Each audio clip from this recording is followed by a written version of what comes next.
Good night, everyone. We will be in Esther chapter 5, and we will be reading from verse 1 to 8. And again, we are in Esther chapter 5, and we will be reading from verse 1 to 8. And it speaks about Esther's intervention. And it says, "Now it came to pass on the third day that Esther put on her royal apparel and stood in the inner court of the king's house, over against the king's house, and the king sat upon his royal throne in the royal house, over against the gate of the house. And it was so, when the king saw Esther the queen standing in the court, that she obtained favor in his sight. And the king held out to Esther the golden scepter that was in his hand. So Esther drew near and touched the top of the scepter.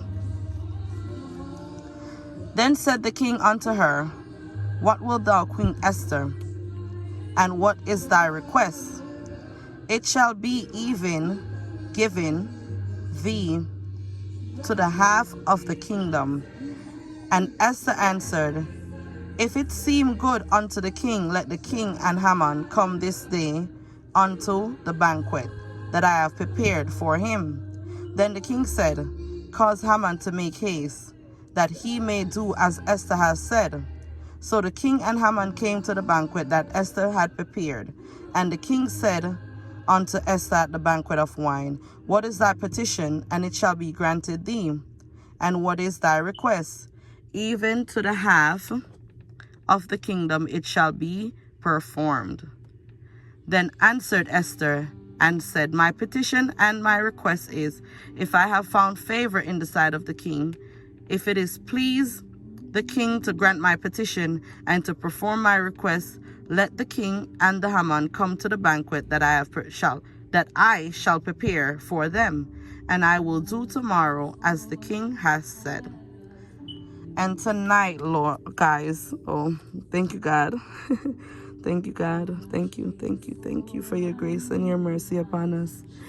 And it speaks about all that availeth me nothing. Although Haman had riches, glory, power, and status, he was an unsatisfied and discontented man. Mordecai, on the other hand, had strength of character, godly convictions, and assurance in his God. Haman knew in his heart that Mordecai was the better man and thus hated him for it. So it speaks in about Esther's intervention, and it speaks in about Haman and the type of person he is.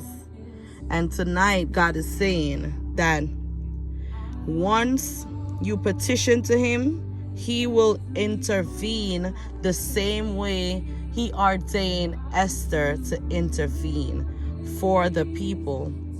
So I pray and hope tonight that each and every one that's hearing my voice across the world, across the universe, I pray tonight that your voice, your supplication would be made known unto God, for him to deliver you, for him to make intercession for you, for him to intervene tonight.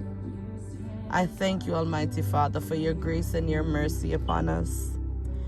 Thank you, guys. Like, share, and subscribe.